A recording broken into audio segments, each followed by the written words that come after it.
जी, सवाल ये है कि जनता तो पूछेगी संसद क्यों नहीं चल रही है। आप जी मुझे ये बताइए, 10 करोड़ का नुकसान रोज, अभी तक करोड़ों का नुकसान संसद न चलने से हो चुका है। मेरा मूल सवाल यह है कि अगर विपक्ष अविश्वास प्रस्ताव, मैं मानकर चल रही हूं विपक्ष सही कर रहा है, विपक्ष अविश्वास प्रस्ताव ला रहा है सरकार को झकझोरने के लिए, लेकिन क्या उससे मणिपुर का समाधान निकलेगा? मेरा सवाल आपसे ये। देखिए, आपके सवाल पर मैं आता हूं। आपने एक बहुत अच्छी बात कही कि 10 करोड़ रोज का खर्च हो रहा है, और ये खर्च कहां से आएगा, ये पैसा कहां से आएगा? लोकतंत्र में संसद चलाने की जिम्मेदारी केंद्र में जो पार्टी की सरकार है, केंद्र में जिनकी सरकार है, संसद चलाने की जिम्मेदारी मूल रूप से उन्हीं की है। उनको विपक्ष को उन्हें अपने विश्वास में लेना चाहिए और संसद को चलाना चाहिए, लेकिन सरकार ये काम नहीं करती। लेकिन 10 करोड़ के नुकसान के बारे में बात आया।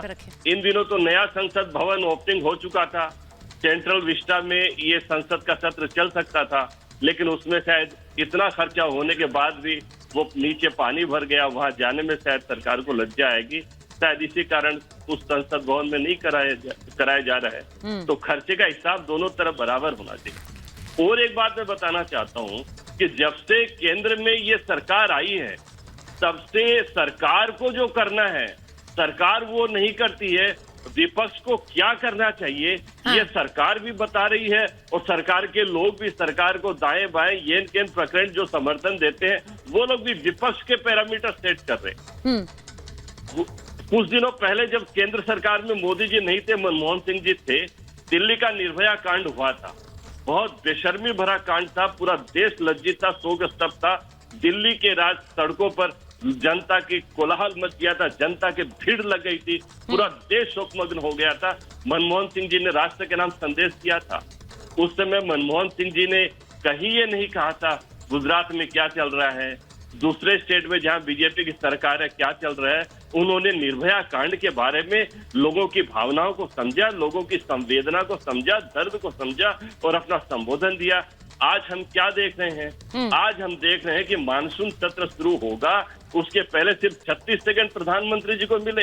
प्रधानमंत्री जी ने मणिपुर जैसे संवेदनशील मुद्दे को, आज कारगिल विजय दिवस है और आज ही कारगिल विजय दिवस की बधाइयां भी देता हूं आपको। और कितने शर्म की बात है, जिस सैनिक ने कारगिल युद्ध में देश के लिए अपनी आहुति, देश के लिए अपना काम किया था, वीरता के साथ देश के लिए फाइट किया था, उसकी पत्नी को नग्न कर दिया गया मणिपुर के राजपथ पर, और ये सरकार चुप बैठी रही। धिक्कार है ऐसी सरकार पर।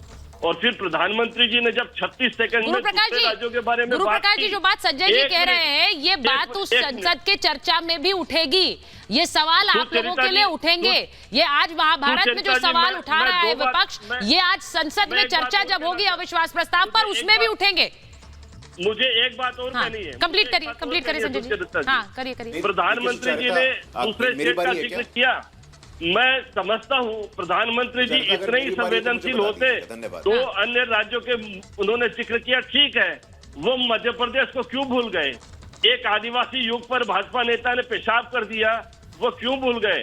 वो दिल्ली के राजपथ पर हमारी पदक विजेता बेटियों ने जो अनशन किया था, जो धरना दिया था, और उसके बाद उनके साथ क्या सलूक हुआ, प्रधानमंत्री जी ये क्यों भूल गए? यदि दिल्ली पदक संजय जी देखिए, मुझे ये लगता है कि गुरु प्रकाश जी को भी बहुत से सवालों के जवाब देने हैं, उन्हें भी गिरेबान में झांकना है, आपको भी गिरेबान में झांकना है।